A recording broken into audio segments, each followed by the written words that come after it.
Caríssimos irmãos e irmãs, estamos hoje celebrando, fazendo memória dos santos mártires, irmãos Cosme e Damião. E é sempre, meus santos, celebrar um mártir é recordar aquela frase a respeito da qual já refletimos outras vezes, aquela frase de São Paulo tão bonita e que deve ser perseguida por todos nós cristãos: a minha vida não é preciosa aos meus olhos. São Paulo, que não tinha a sua vida como preciosa, mas preciosa era a vontade do Senhor. Como diz o salmista: vós sois mais precioso que a minha vida. Deus, a vontade de Deus, a vontade de Deus é mais preciosa do que a própria vida, dizia o salmista. Jesus, menino lá no templo, que diz: eu devo me ocupar com as coisas do meu Pai, não com as minhas coisas, não com os meus interesses. E aqui nós poderíamos encontrar tantas frases bíblicas e dos santos que manifestam essa realidade de para quem Deus é o mais importante. E foi esse o exemplo, o ensinamento, o exemplo e o ensinamento de nosso Senhor, e a graça que Ele nos concede para que isso nós vivamos também, buscar em primeiro lugar o reino dos céus. Primeiramente, Deus e as coisas de Deus. Pois bem, enquanto olhando para os mártires, olhando para os santos, olhando para Jesus, nós vemos esta realidade, isto é, precioso é o Senhor, preciosa é a vontade do Senhor. O homem está em segundo, terceiro, quarto, quinto lugares, mas em primeiro lugar está Deus e a sua santíssima vontade. Na primeira leitura, a situação é bem diferente. Nós estamos aqui no início da profecia de Ageu. Nós terminamos ontem Esdras e começamos hoje Ageu. Esdras estava no período, o início do imperador Ciro. Ciro, que liberta o povo para que volte a Jerusalém para reconstruir o seu templo. Ageu está no período do rei Dario. O rei Dario, que ajudou também na reconstrução do templo. Pois bem, diz então que o povo de Deus, vocês lembram na homilia de ontem, o primeiro grupo retornou para Jerusalém com ajuda financeira para reconstruir o templo. Começou, mas não terminou. Começou, na verdade, eles construíram apenas o altar do sacrifício. Pronto. Então, imagine aqui, não é isso, mas é mais ou menos isso. Imagine uma igreja que eles reservam o espaço em que a igreja será construída, constrói o altar e pronto. Não constrói mais nada, só tem o espaço vazio e o altar. E assim eles fizeram. No tempo do rei Dario, se levanta o profeta Ageu. E Ageu disse: eu ouço por aí o povo dizendo, versículo 2, Ageu, capítulo 1, versículo 2. Eu ouço por aí o povo dizendo: ainda não chegou o tempo de edificar a casa do Senhor. Isto é, todo mundo construindo as suas casas, todo mundo se ocupando com os seus interesses. E quando alguns diziam: olha, mas o templo não foi construído, o povo dizia: não, ainda não é tempo. Calma, paciência, tudo no seu tempo. É interessante, né, meus irmãos, que quando as coisas são para Deus, a gente tem paciência infusa, né? Calma, gente, para que esse aperreio todo?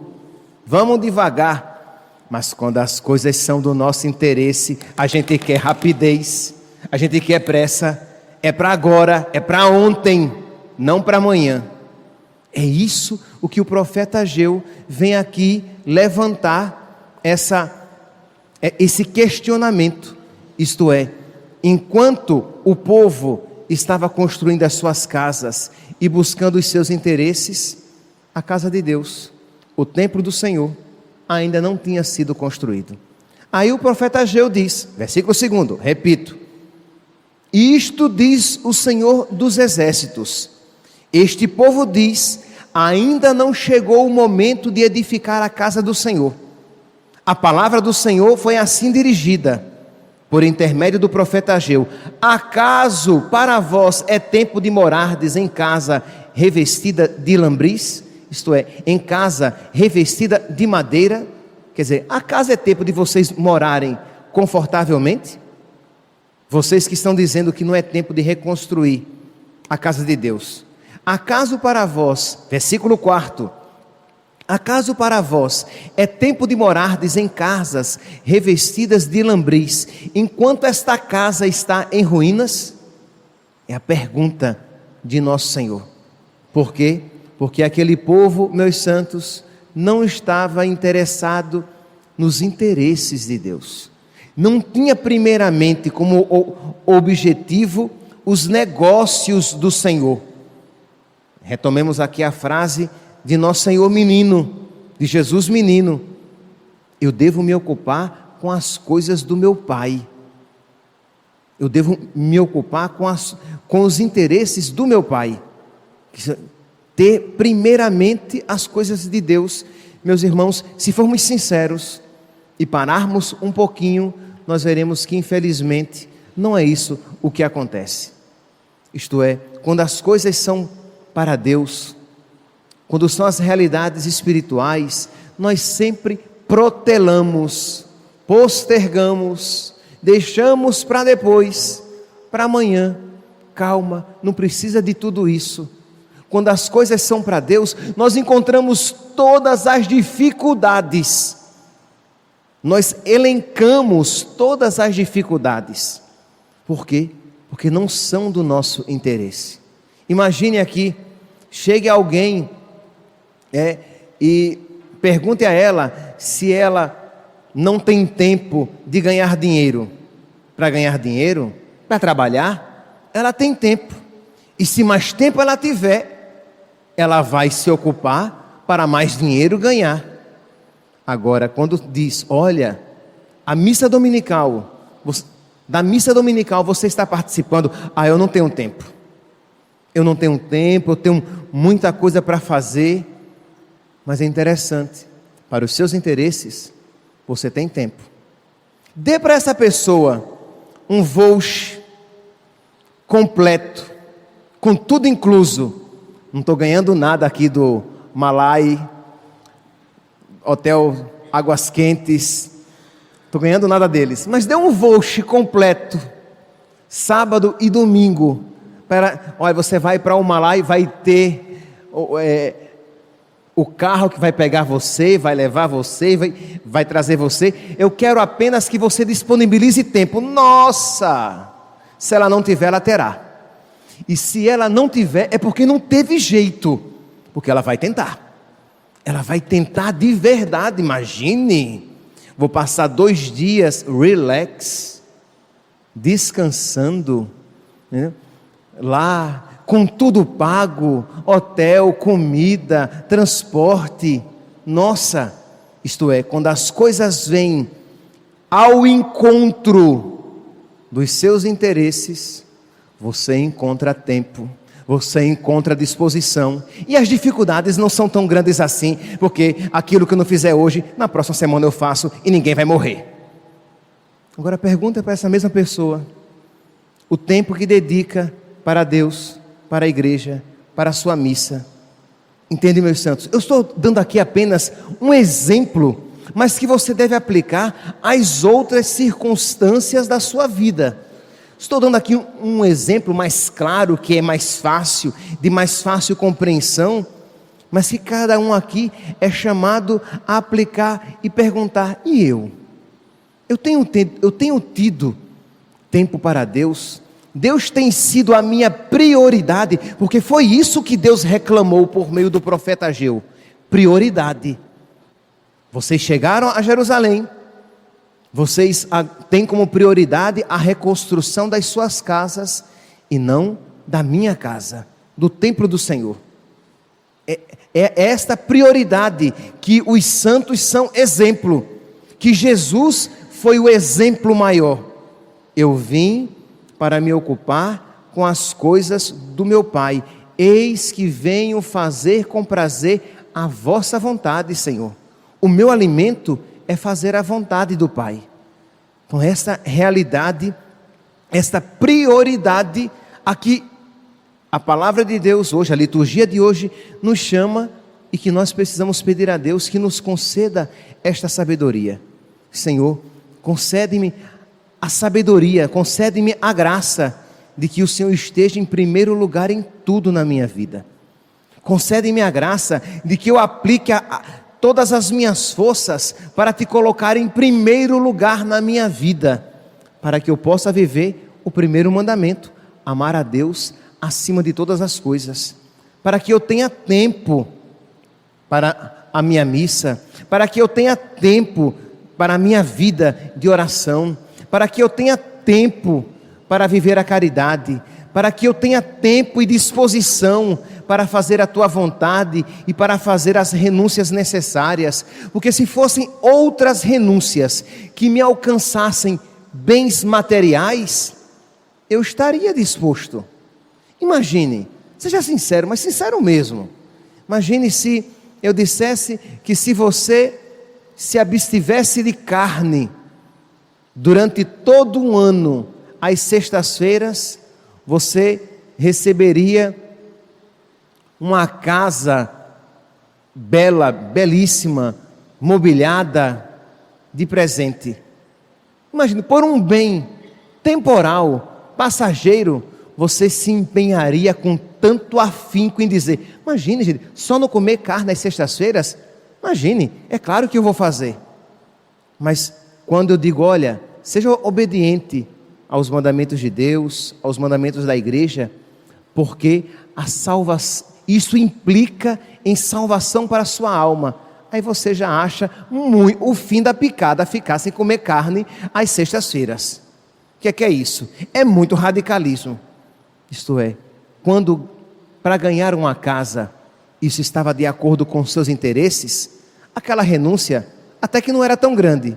Mas quando isso é para de alguma maneira manifestar a glória de Deus, a obediência dos filhos de Deus que glorificam a Deus, aí isso sim já é um exagero sem tamanho. Um radicalismo, desculpe-me aqui o pleonasmo, um radicalismo muito radical. Para com isso, não precisa de tudo isso para servir a Deus. Pois bem, então o profeta Ageu, ele desvela, ele tira o véu e mostra o egoísmo daquele povo e faz então uma constatação. Deus, por meio do profeta Ageu, faz uma constatação. Versículo 5: por isso, tendes semeado muito e colhido pouco, tende-vos alimentado e não vos sentis satisfeitos, bebeis e não vos embriagais, estáis vestidos e não vos aqueceis. Isto é, Deus percebe o quê? Porque vocês se afastaram dos meus interesses, vocês se afastaram de mim. Porque vocês se afastaram de mim, vocês se afastaram da graça, e tudo desanda, nada dá certo. Vocês semeiam muito, trabalham muito, e no final não colhem nada.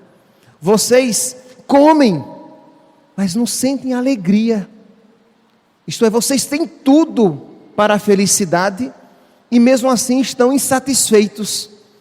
Vocês até que bebem aqui, é uma metáfora, entende? Você, por mais que você beba, nem embriagado você fica. Isto é, por mais que você tenha, não existe uma alegria naquilo que vocês têm. Estais vestidos e não vos aqueceis. Aquele que recebe o salário é como que guardasse em um saco furado. O dinheiro vai embora. É isso que o profeta Ageu está falando. Você pega o seu salário e guarda em saco roto.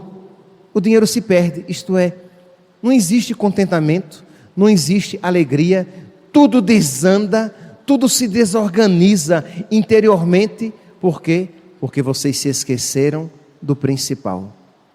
Meus irmãos, essa realidade, é claro que nós devemos buscar a Deus por Deus mesmo, mas é uma realidade quando nós deixamos de lado o principal, quando nós colocamos Deus de lado, até mesmo as realidades aqui da terra se desorganizam e nem naquilo que nós poderíamos ter alguma paz e algum contentamento encontramos satisfação alguma. Quem a Deus tem, nada falta, só Deus basta, diz Santa Teresa. Ou a sabedoria popular que diz: o pouco com Deus é muito. Isto é, quando você tem Deus, o pouco que você tem já lhe concede alegria. Quando você tem Deus, mesmo quando as dificuldades visitam a sua vida, você mesmo assim, você permanece de pé, porque você tem o essencial, você tem o principal, você tem aquilo que deve estar em primeiro lugar.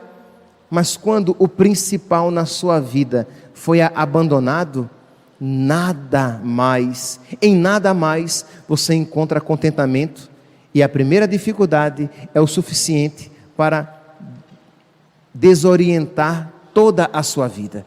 É isso o que o profeta Ageu está dizendo. É por isso então que vocês que não colocaram Deus em primeiro lugar, é por isso então que vocês que buscaram primeiramente os próprios interesses, é por isso que vocês semeiam e não colhem, se alimentam e não se satisfazem, se cobrem, mas não se esquentam, isto é, nada satisfaz de verdade.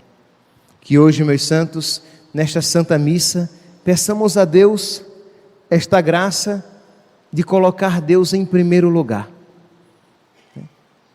Eu comecei a homilia com um exemplo, com a frase que é o ápice desta atitude de colocar Deus em primeiro lugar.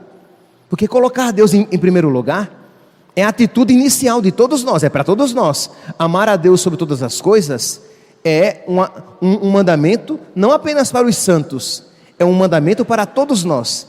Mas quando a gente vai aprendendo a colocar Deus sempre em primeiro lugar, quando a gente vai aprendendo a buscar em primeiro lugar o reino dos céus, quando a gente vai aprendendo a buscar primeiramente os interesses do Senhor, quando a gente vai aprendendo a colocar os valores espirituais em primeiro lugar, a gente vai aprendendo, por graça de Deus, que a nossa vida não é tão importante assim, que importante é o Senhor. Aí a gente aprende aquilo que São Paulo diz: a minha vida não é preciosa aos meus olhos. Aí a gente aprende o que os mártires fizeram: eles morreram por causa de Cristo. E por que é que eles morreram por causa de Cristo? Porque eles amaram tanto a Cristo ao desprezo de si mesmos. Porque se eles estivessem muito apegados aos próprios interesses, à própria vida, à própria vontade, aos próprios prazeres, é claro que eles não se deixariam matar. É claro que eles fugiriam da morte. É claro que eles fugiriam da dor. Mas como eles aprenderam a colocar Deus em primeiro lugar nas suas vidas, eles aprenderam a, por amor a Deus, até abraçar a cruz. Peçamos a Deus esta graça, peçamos por intercessão de Nossa Senhora, peçamos por intercessão dos santos mártires Cosme e Damião, peçamos por intercessão de São Miguel, peçamos pela intercessão dos santos nossos amigos e dos nossos santos anjos da guarda, para que nós, na nossa vida, aprendamos a colocar Deus em primeiro lugar e em tudo buscar os seus interesses. Louvado seja nosso Senhor Jesus Cristo.